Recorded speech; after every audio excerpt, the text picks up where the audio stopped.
So you've been posting on social media for your company and you felt really good about your content, but now you're dealing with a whole different sort of animal, the wackos. I'm Ryan Shaffer from Content Marketing Pro, and this is how to recognize which keyboard warriors you're dealing with and how to respond to their unwanted and unwarranted negative opinions on your business channels. Let's get started.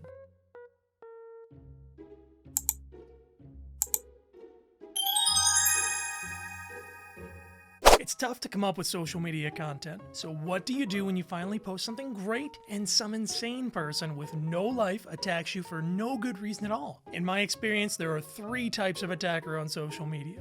The first, the political propagandist, turns any random post into a forum for political rants, full of typos and long strings of capital letters and some of the least creative text-based diarrhea ever to be splashed across the mobile screen. The second is, I'm confusing your business with another business person. They say terrible things about your company, having no clue that they're actually mad at someone else. They likely cheat on their spouses, consume entirely too much wine, berate part-time minimum wage employees, Excuse me? and defend their idiot children at all costs, all while still playing the victim. And three, everyone's favorite, the troll, a lifelong virgin who just gives you grief because they're lonely and bitter. They employ an unhealthy level of self-loathing and self-love, and they reek of Doritos, dirty underwear, and mom's basement. When you get that frustrating response that has nothing to do with your product whatsoever, you might want to take immediate action. But it's best to truly assess the situation because, friends, you've got fantastic options. In this video, we'll use almost real-life examples designed to give you a better idea of how to professionally respond. Let's break it all down. Example 1. A grocery store social media manager posts the special. 2 pounds of delicious carrots for just $3 a piece. On sale now. What a great post. You should get some wonderful responses. That's until Josh from Franklin, PA, fresh off of mashing the angry face reaction, chimes in. You're just trying to push the vegan agenda like politician X, trying to stop the veal. I'm gonna tell you right now, if this is where my hard-earned tax dollars is going, I'm throwing a fit. I'm writing 4 letters to politician X. STFU. Hashtag not my politician. This is a bunch of fake news telling me I'm some kind of rabbit. It's Abraham Lincoln, not Abra Carrot Stinking. I don't need some organic, root-pushing, social lies medicine. I'm no Bugs Bunny running around. Nah, I'm Elmer Fudd, and it's hunting season. Speaking of hunting, you should be promoting United States grade A ground beef. You know why? Because these colors don't run. And they ain't afraid of slaying no cows neither. My great-granddaddy didn't fight in 3 world wars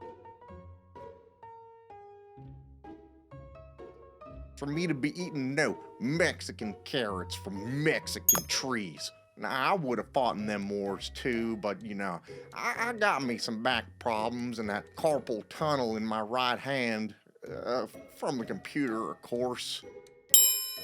Plus, as you might expect from the corrupt government, that ASRAB test was rigged against me. I would've been a hero. You know what? I'm taking my business down the street where they ain't scared of a little freedom on their plates. Thanks, Obama.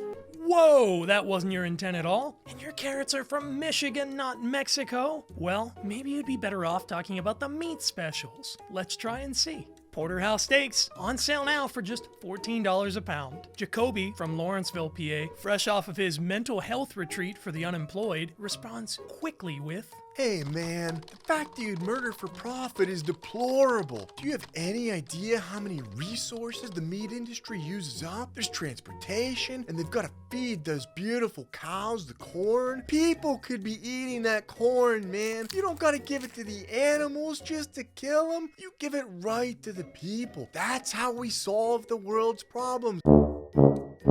There's people starving out there, and they could be living among the cows. They eat the corn, and the cows eat the grass. Share the corn and the love. Speaking of sharing the love, why did politician Y take away my unemployment check? Just because I quit my job? That's not right. We weren't built to work, man. We were built to love. That's what nature intended. Wait, where was I at? Oh, the chickens! The chickens cooped up in all those pens. Oh man, I just thought of something else. All right, now you've got a situation on your hands, but don't fret because we can handle this together. Your two seemingly harmless posts were hijacked by insane people. So what do you do in this situation which very clearly involves two political nutjobs? The first option, you can engage, but that'd be like mud wrestling with a pig. The pig enjoys it, you don't, and you both get dirty. Or option two, which is my preference, you pull off the seldomly used yet highly effective double ban. Go ahead and click that beautiful ban button on both comments and voila, they disappear like magic. Now you can move on with your day as if none of this ever happened. And here's a pro tip. Don't like or respond to either comment even if you agree with one over the other because that's a war you just can't win. On to example 2. Janine from Scottsdale, Arizona responds to a post about your latest product. You have got to be kidding me. My husband works 120 hours a week. He works like that so my nails can look like this. Yes, queen. And we don't need to spend our hard-earned money on your company's faulty services. I mean, seriously? Gray money to unclog my Italian marble sink? That's redonkulous, boo. This is discrimination. It's not my fault you didn't get your college degree and have to work here. And my kids, they're going to a good school, unlike yours. It's ADORBS that you think you can take away from their education by charging me that much? They earned it. They deserve it. My babies ain't going to no public school. Your Yelp reviews are so going down. You just wait until I'm done with you. Nobody will hire you for the next decade. Whoa, she can't possibly be talking about your business, especially since yours has nothing to do with plumbing. She must think she's talking about Ray's sinks rather than Gray's taco stand, which is what you own. How should you respond? You could tell her to lay off the sauce, but the chances of that succeeding are about as good as you swelling into a giant blueberry and getting pushed around by Oompa Loompas.